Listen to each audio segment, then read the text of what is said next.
I've got one word to describe how my July reading month went, and that is meh. Hello my friends, my name is Michaela. Welcome back to my YouTube channel where we talk about all things thriller books. It's the best time of the month. It is the best time of the month because today is my July reading wrap up and I'm standing here really excited and I'm not sure why. I'm excited because I'm talking to you. I'm not excited to talk about these books. That's a bit harsh because there is some good ones in here, alright? But I'm just going to give you a little taster of how my reading month went. You're going to have to go through it with me. I'm just going to shut up and get straight into it. A massive thank you to you for taking the time to click on this video. Without further ado, let's get into it. So we're going to do this in the usual format. We're first going to go through my reading stats. I will put timestamps down below if you're not interested in hearing my stats and you just want to skip ahead to the reviews. Don't worry, I've got you. And then I'm going to go through all of the books in the order that I read them so you can get a real good feel for how my month went. So I read 10 books in the month of July and you know what? I'm actually really pleasantly surprised with that. I've had such a busy month. I really didn't think I was going to manage to get much reading done. So I'm really happy with 10 books actually. And I DNF'd 2. Guys, I DNF'd 2 books. I'm not a quitter, all right? I'm not a typical DNF'er, but I did it this month. I DNF'd 2, and I am going to tell you which ones I did DNF. That's a total of 3,624 pages. I always feel like that's mental, isn't it? Like when you actually see like how many pages I read this month. 3,624. Go me. My mood breakdown looks a bit something like this. It usually looks the same every single month, to be honest, because I do mainly read thriller books. It's always in like that dark, mysterious and tense like pie chart. And nearly an even split of fast and medium pace books. I don't think I've like read any slow paced books this year. I'm gonna have to go through like my stats for the year. I get all of my stats off Storygraph, is where I track my reading. My Storygraph link is in the description box if you want to check it out. 8 of the books that I read were between 300 and 499 pages, so like your usual standard book size. One of them was more than 500 pages and one of them was less than 300 pages. All of them were fiction books. I was planning on reading a non-fiction this month and I just didn't get a chance to, so I'm going to try and do that next month. You're going to have to come back next month to find out what that is and look at the genre breakdown. It's mainly thrillers. I feel like ever since I've like embraced the fact that I'm just a thriller girl, like I am. I don't need to be forcing myself to read other genres. Like the thriller genre breakdown is just massive. There was 8 thrillers and I only read 10 books. What can I tell you? I'm a certified thriller girl through and through. And the format in which I read these, this is actually wrong. So it says I did 6 digital, 2 print and 2 on audio, but I did 7 digital, 1 in print and 2 on audio. But the reason for that is the one that I read digitally that's categorized as print hasn't got the digital format and Storygraph for me to categorize it. But I'll let you know which one that is when we get to it. Check me out reading a physical book. You all know by now that I'm a Kindle girly and I read a physical book. I know, who am I? And my average star rating for the month was 3.44. I feel like I need to get this higher. I need to get it up. But like August is set to be a banging month, right? Next month is going to be so high. I'm manifesting it and putting the good vibes out there. August, we're going to have like a average rating of 4. I'm calling it now. Okay, that's the stats out of the way and let's get into the book reviews. Let's start out with the books that I DNF'd. And like I said, I'm not a DNF'er, but I am really trying to be because like I feel like I'm constantly putting myself in like slumps because I'm forcing myself to read books that I'm not enjoying. So I did a DNF too. And the first one was The Final Act of Juliet Willoughby by Ellery Lloyd. I actually feel like I caused myself to DNF this book. The book didn't cause me to DNF it because I actually started listening to this one on audio and I was really enjoying it. This is a book that is told in 3 timelines. So it's told in Paris 1938, Cambridge 1991 and Dubai now. And it's following mainly a group of students who are all in Cambridge University, I think. They're very like well-to-do, like upper class, like rich people to the extreme. And like they're all studying art, you know, they're all like prim and proper. Those kind of people. Can't relate. And they are looking into a piece of art by Juliet Willoughby who died in a fire in 1938. And there's like quite a lot of controversy surrounding this painting. Like, where is this painting? and then we've also got the present timeline. And now that doesn't sound like a book that I would usually enjoy, and I'm gonna be honest, I picked this up because I seen a couple of people reviewing it and giving it 5 stars, and maybe I should have just trusted my gut instincts. I seen Meg with Books give this 5 stars, and my friend Emma Reads Crime, she also gave it 5 stars. And like I said, the first 50% I was really enjoying, and I was a bit confused because I was like, why am I enjoying this book? Like, this is like not my typical thing. Like, I don't usually love reading about like university students. I'm not interested in like fine art or anything like that. So I was a bit confused. I then had to put this book down because I needed to read our book club book for book club. Like, I was reading this before I went to Harrogate, and then when we got back from Harrogate, I had like 4 days to read the book club book. So I was like, I'm gonna have to put this down and pause it. So I paused it for like a week, came back to it, started listening to it, and I was just no longer interested. I just completely lost interest in it. And I think that may come down to like, because I left it such a long time, I'd kind of forgotten what like had happened like in the space of a week. Clearly I've got the memory of a goldfish. But yeah, like I was like, okay, who's this person? There was a lot of characters and I was getting confused. So I was like, do you know what? I'm just going to DNF it. So I want to say I DNF'd it around 65%. And maybe that's a me problem for putting it down and taking so long to come back to it. The second book I DNF'd was one that wasn't actually on my TBR for this month. I got an email from Amazon being like, new release from Faith Gardner, and it was called Breakneck Bay. I love Faith Gardner. The Mirror House Girls is one of my favourites, and also, what is the other one called? The Prediction. Love those 2 books from her. So when I seen she had a new release that was on Kindle Unlimited, I was like, I'm just gonna give it a go. Especially when I found out that it's set in a theme park. It's not a theme park, a water park. Like, I love anything to do with like amusement park settings, that kind of thing. So when I saw it was set in the 80s in a water park, I was like, yes, let's do it. And it follows a woman that works in this water park, and her husband is the manager, when some of the young girl staff go missing. I only got like 20% into this, and I was like, I literally couldn't care less where this story is going. Like, it was just reading like a very typical thriller. It wasn't like anything amazing. Like, the water park descriptions like weren't really hitting. It could have been set anywhere. And yeah, I only got 20% in, and I thought I'm just going to put it down. But if you've read this book and you think I should pick it back up, let me know. The first book that I read this month was The Chain by Adrian McKinsey. I actually read this for a backlist thriller vlog. Like, reading older thriller books that like people don't really speak about anymore. So I'll link that in the description and up above if you want to check it out. This follows a woman that gets a phone call and they're like, hiya, we've kidnapped your kid. In order to get your kid back, you have to kidnap somebody else's kid. And that's what The Chain is. The Chain is basically people kidnapping other people's kids to get their kids back. Like, where does it end? And do you know what it is, guys? I'm over missing kids. I'm really over missing kids. I have no children, and I feel like I'm struggling. Is this going to make me sound like a psycho? But like, I'm struggling to feel empathy for these people sometimes, and maybe it's because I'm not a mum. I don't know. I can't believe I'm putting that on the internet, but I'm sure some of you understand what I'm saying. Like, I feel like sometimes in order to feel empathy for people, you have to put yourself in their shoes. And I can't, because I've got no kids. I promise I'm a really nice person, and I've got like loads of nieces and nephews, and I love them with all my heart. So maybe I should think about that. And actually, the first half of this book I did really enjoy. The book started out with a bang. Like, literally the first page, you're thrown straight into the action, and the book gets going straight away. And that initially did make me nervous, because I was like, this is quite a chunky book. Like, it's nearly 400 pages. If we're getting like straight into it, how are we gonna be able to pace this book out for 400 pages? And do you know what? I was right to feel like that, because this is kind of a book that is in 2 halves. I feel like it could be 2 different stories maybe.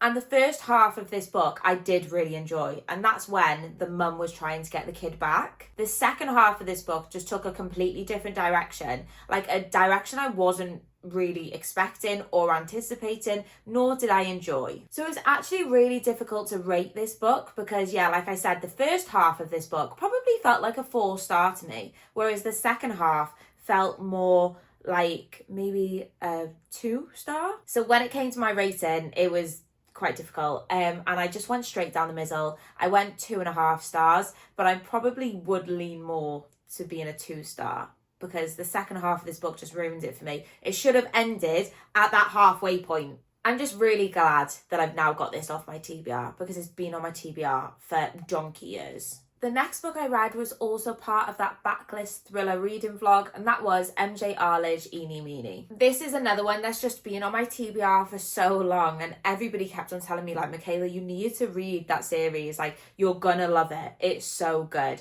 And I was just putting it off, and I don't know why. Well, anyway, I decided to read it as part of that vlog. So this is part of a huge book series. It's part of the D.I. Helen Grace series. I want to say it's like 13 books. Maybe that's why I was putting it off for so long, because I was intimidated about getting into another book series. And D.I. Helen Grace is trying to find a serial killer who is abducting 2 people at a time and basically saying, if you want to get out, you have to kill the other person. So it's like, who kills who first, and then that person gets released. I enjoyed the plot of this. I enjoyed like the thriller side of it. I enjoyed like the premise with like how the victims had to like kill each other.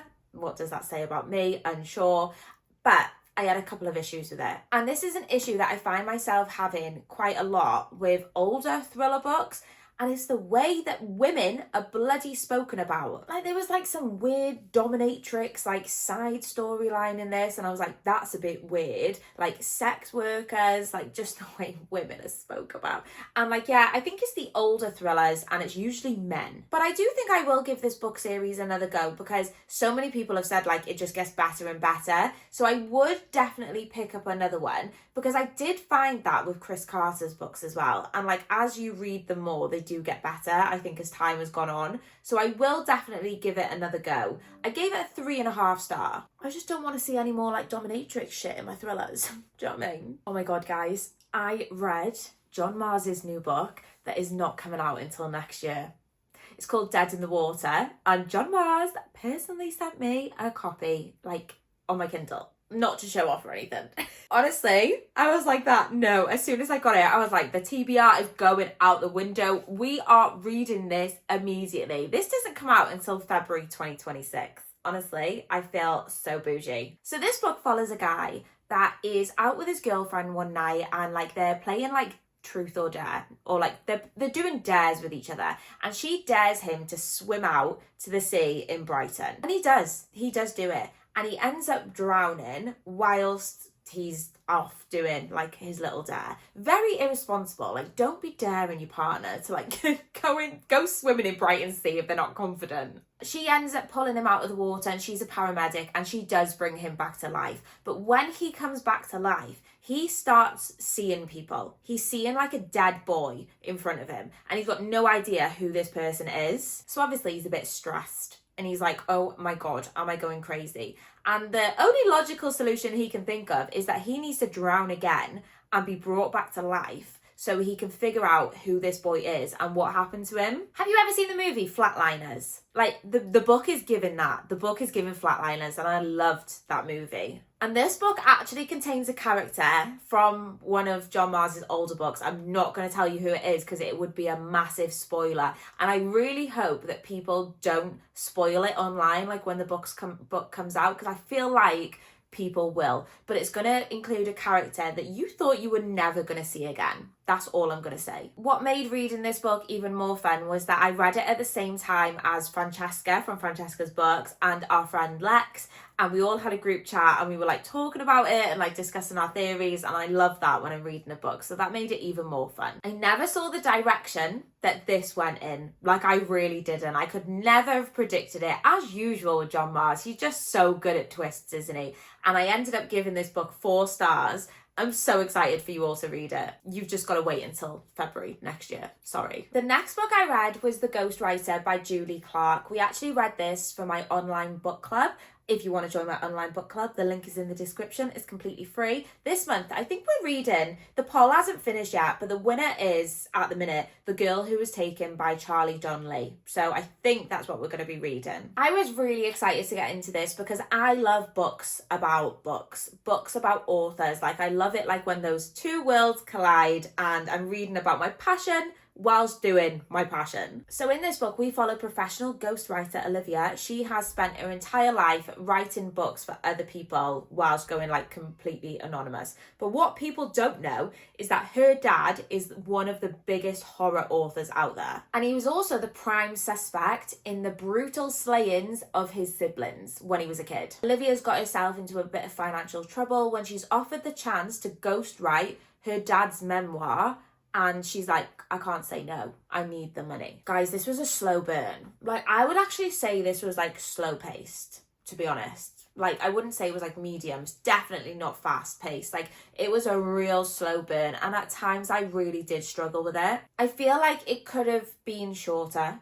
I feel like it could have had like a couple of twists along the way to break it up. And I feel like there was a lot of filler in there. I didn't think like any of the twists were like massively shocking, to be perfectly honest with you. Like, I just thought I thought it was okay, more than okay. Like, I'm gonna give it a 3.5 star. I think when I first finished it, I gave it 4, but I think that's too generous. I think I'm gonna go 3.5 stars, and I'm actually a bit upset because I had really high hopes for this. If you read this book as part of our book club, please let me know what you thought of it. The next book I did completely on audio because I was intimidated by the size of it, and that is Here One Moment by Liane Moriarty.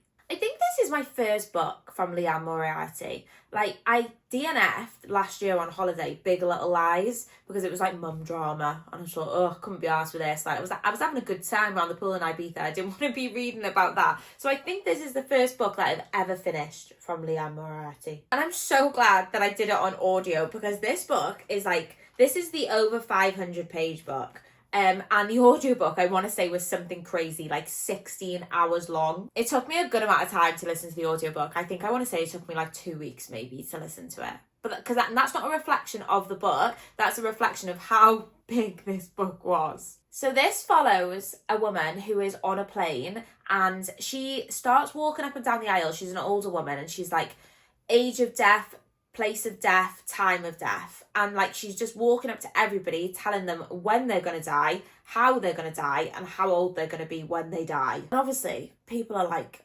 she's clearly batshit crazy. Do you know what I mean? Like, you wouldn't take that seriously until weeks start passing by and her predictions are coming true. So this is categorized as a thriller, and I think that does books harm when they're categorized in the wrong genre. Because I think if you go into this expecting it to be a thriller book, you're going to be disappointed. Don't get me wrong, it has got thrilling elements to it. I can definitely see like why they would go down that route, but I would say this is more like contemporary fiction. I don't think the book needed to be this long. There's not many books which I do think need to be like over 500 pages. I think that's actually insane. But I did really enjoy this book. I really like the direction this took. And I actually feel like it has a lot to say about life. Like, I feel like it's got like not a message that's being like forced down your throat, but you know, like some books make you think. And like, if you knew you when you were going to die, like how would you change how you live? It is giving The Measure by Nikki Erlich vibes, but I much preferred this. And I really didn't see the direction that it took at all, to be honest. You get multiple point of views as well, so I feel like that does keep your interest. The chapters are so short, like really, really short. How many are actually in here? 126 chapters. So I do feel like that like helps with the pacing as well, you know. But I do still think it could be shorter. I gave this book 4 stars, and I think it's a book that I will be thinking about for a long time. Guys, I was so nervous to read Riley Sager's With a Vengeance, because me and Riley, we've got a love-hate relationship anyway. Like, some of his books I think are like gold standard thrillers. Other ones I think like should have just stayed in the drafts. But I hadn't seen very many good reviews for this, so it made me nervous going into it. This is set in the 1940s and is set on a steam train, a train just like this. It was very much given Murder at the Orient Express vibes. And our main character, Anna, has lured, is it 6 people? I think it's 6 people onto this train because she believes that they are responsible for the downfall of her family. And she's like, I am out for revenge, fuckers. All right, I'm going to bring you down for what you did to my family. I feel very neutral about this book. Like, I didn't love it. I didn't hate it. I just feel like, meh. The theme of this video, meh. I also am glad that I went into it with the expectations that I did, because I think if I went into it with really high expectations, I would have ended up being disappointed. Whereas I just feel so neutral on it. Like, literally, call me Switzerland. Is it Switzerland's who are like neutral? I think it is. I hope I've just not made an idiot out of myself. Oh well. I feel like it was like lacking those shocking Riley Sager twists. You know, like, Riley Sager, he's a bit like out of the park, and he sometimes with his twists, and you're like, bloody hell, really? I feel like this was missing that. Like, don't get me wrong, there was twists, but none of them were like really shocking to me. But what I will say about Riley Sager is he knows how to write a setting. Like, the way, like, I could vision this train. Like, I felt like I was on the train, you know? I think he is an amazing writer, I do. And I felt that way about, like, Lock Every Door, that's set in a New York City, like, apartment block. The Only One Left is like a house on the cliffside, House Across the Lake. I hated that book, but I could like really see the setting of it. So I do think he's a great writer. Sadly, this book just wasn't for me. I've gone straight down the middle, like 2.5 stars. That feels right to me because I just have no type of feelings about this book. I also didn't like Middle of the Night, which is his last release. So I'm intrigued to see what he's going to come with next. Also, if you've got this far into the video and you're not subscribed yet, I would love it so much if you could subscribe. It literally means the world to me. Okay, the next book we read for mine and Emma's in-person book club, and this is actually an art copy, so I'm going to hold it a bit weird, but it is We Are All Guilty Here by Karin Slaughter, a brand new series from Miss Slaughter. So this actually came out in the UK first. It's not out yet in US and Canada. I think it's coming out in August. So that's interesting, but let me tell you what the book's about. I get this far into the video and then I start going like a little delulu and I'm like, what's going on? Calm down. So like I said, this is the start of a new series and we're following our new detective who is called Emmy. She lives in a town just outside of Atlanta. I feel like all Karin Slaughter's books are set around that area. I think that's where she's from. And she is looking for 2 missing girls, and one of the missing girls is her best friend's daughter. But like, that doesn't even scratch the surface of what this book is actually about. Like, that's all I'm going to tell you because that's all you need to know. But this was so detailed and layered and just your typical Karin Slaughter. She is just an amazing storyteller who needs to learn to write shorter chapters. Somebody needs to tell her we don't need, like, this whole book is like nearly 500 pages long and it's got 19 chapters in it. 19 chapters. And people always say, like, you can just stop a chapter like halfway through, and I'm like, no, you can't. Like, there needs to at least be like a chapter break. Do you know what I mean? Which you can like stop at that point. You can't just stop mid-page. I'm sorry, no. And I actually feel like I also did myself a disservice with this book. Honestly, like, I need to really prioritize like when I start my book club books, because I didn't actually realize how big this book was, and I only gave myself 4 days to read it, 3 or 4 days. And like I said, Karin Slaughter, she's just such a good storyteller, and like, I do think her books can be that long, to be fair. I do think her books are justified to be that length. And I just felt myself like I was under so much time pressure to get this finished for book club. And I was reading it off the back of Harrogate as well. So like, if you've not watched the Harrogate vlog yet, go watch that. And I just felt like I think I felt a bit drained, and then I was having to force myself to read this book, so it's absolutely a me problem. But I had the best time discussing this with everybody at book club. I think all of us enjoyed it, apart from like 1 or 2. The average rating at book club was a 4-star out of 10 of us, and I gave it 4 stars. And I definitely will be carrying on with the series. I'm really excited because the new detective, Emmy, I really liked her as a character. Also at book club, I said to everyone, I was like, do you think Karin Slaughter's name is actually Karin Slaughter? Like, do you think that's a pen name? And everyone was like, no, can't be a real name. It is. It's a real name. Like, she was destined to be like a thriller author, wasn't she? It's written in the stars. Do you know when a book just comes at the right time? It comes at the right time and it saves you from what you've been going through. That's exactly what Last One Out by Steph Nelson did for me. Alright guys, like, I don't know if you can tell, but like before this, it was mid, you know, I was having a mid month, and like, I felt like quite a lot of the books I were reading were like quite detailed. They weren't massively fast paced, and I could feel myself thinking, I just don't want to read. I really, really don't want to read, and I hate feeling like that. And I was like, I've got Last One Out by Steph Nelson on my TBR. This is going to be the perfect time to read this. If you've not read a book by Steph Nelson before, the only one I've read is the final scene. She is a Kindle Unlimited author, and sometimes you just can't beat those Kindle Unlimited thrillers, can you? They're just so good. So this book starts out and Chloe is gone to the hot springs in her area with her two friends when they both get shot with arrows, and Chloe's like, shit, I need to run. We then fast forward 25 years and nobody ever found out what happened to Chloe. She vanished off the face of the earth. Nobody knew whether she died that night with her friends, whether she was kidnapped, when she rocks up at her 25th party. It's not a party, is it? They weren't celebrating. I mean, they were, because she came back. A memorial event. And she shows back up at her own annual memorial event. That's what I'm trying to say. But there's a problem. She can't remember what happened that night, or can she?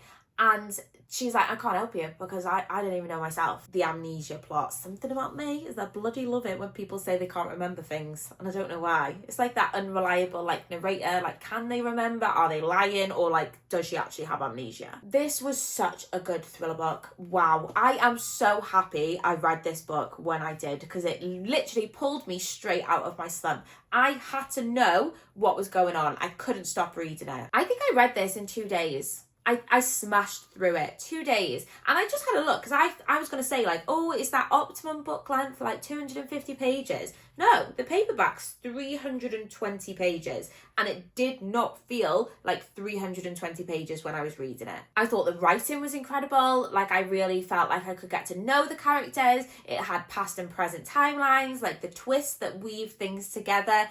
It was fantastic. It really, really was. I'm giving this 4.5 stars, and this was the saviour of the month for me. So a big thank you to Phyllis, because Phyllis actually sent me this. So Phyllis is a subscriber, and she sent me it. Thank you so much. You saved my July. And like I said, it's on Kindle Unlimited. It's quite a new release, I want to say. It's only been out for a couple of months, so definitely give this one a go. I literally finished The Spell Shop by Sarah Beth Durst this morning. I literally got it through in the nick of time to be in this wrap up. This is another one that I did completely on audio. This has been on every single month's TBR, I think for 3 months, and I've just been putting it off. So I was like, no, I'm doing it. It's coming off the TBR. I'm gonna do it this month. This is the only non-thriller in the list. Yeah, I think it is. This is a cozy fantasy. I do like a cozy fantasy now and again to break up all of the thrillers, and I was finally in the mood for one. It's been a while. So this book follows Keela, and she is a librarian in the city of Elysium. Yeah, and her assistant Kaz, who is a spider plant. He is a talking spider plant. War has broken out in Elysium, and Keela has to pack her plant up. She has to pack Kaz up, and she steals all of the books from the library because she's a librarian, and escapes to the island where she came from. That's in the middle of nowhere. And when she gets there, she decides she's going to start the spell shop in her little abandoned cabin where she was brought up. Somebody told me this was sapphic, right? Somebody told me this was sapphic. I don't think I'm making that up. I am 100%, no, I'm not 100%. I'm 99% sure somebody told me this was sapphic. So when Keela started getting with a man, I was like, what's going on? Not a man. Not the man. Where's the women? I was like, no, surely not. She's not going to get with a man. Oh no. And I was waiting. And I was waiting. And I was I think either I've got it wrong or people have lied to me. The best thing about this book was Kaz and Meep, the spider plant. Is her name Meep? I'm sure it is. They were the best things about this book. I think if I had read this book physically, I would have DNF'd it. I powered through because I did it on audio, and I was waiting for the lesbianism, which didn't come, by the way. And yeah, I think I would have DNF'd it if I had read it physically. And I'm really sad, guys. I'm actually really sad because I've had such high hopes for this book. I don't think there was anything inherently wrong with the book. I just don't think it was for me. And I'm not, I joke that she got with a man. I'm not against straight romance, obviously. There's so much, most books I read have straight romance in them.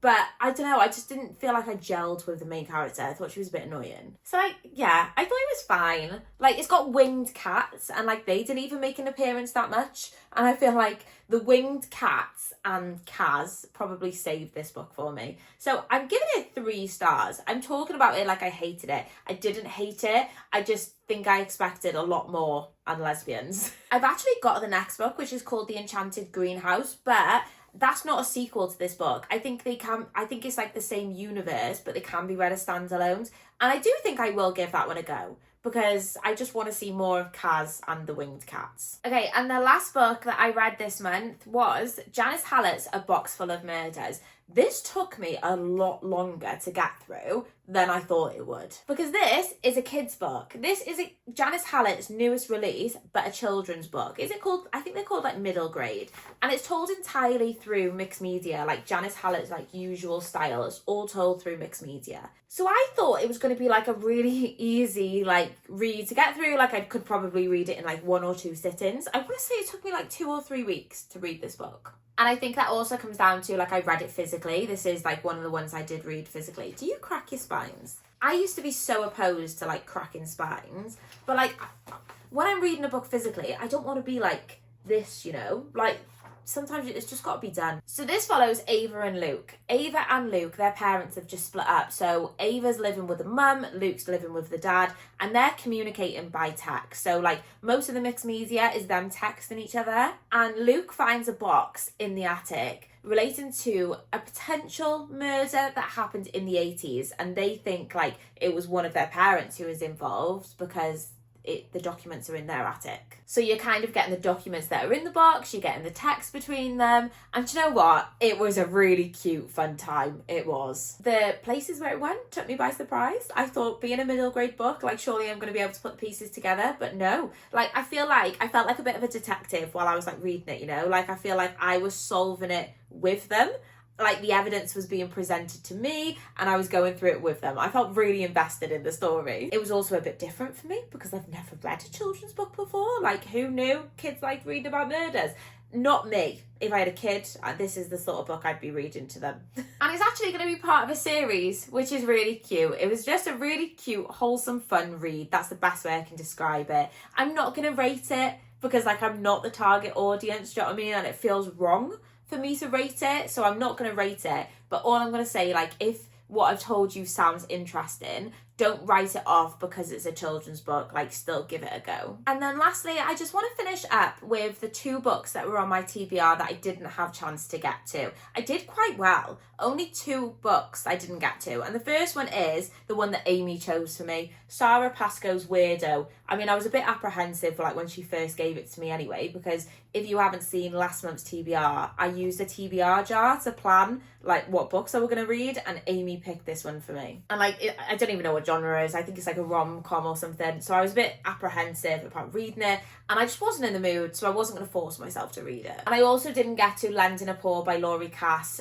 because I just really want to appreciate it, you know? Like, I don't want to go into it like rushing or anything. I want to take my time with it. This is a cozy mystery, a bookmobile cozy mystery, a bookmobile cat cozy mystery, sorry. So I am going to roll them both over onto next month's TBR and see if I do manage to get to them. But if not, no pressure, because reading is for fun. And that's it, guys. They are all of the books that I read in July. I think you can agree I didn't have like the best. I didn't read The Couple at Number 9. Why is that in the pile? I read that last month. I don't know how that snuck in there. So yeah, these are the books that I read in July. A very average month. No real standouts, really. No like new favourites. But fingers crossed for August. I hope your July reading month was amazing. Let me know what your favourite book of July was. And I'll see you next time. Thanks for watching. I love ya.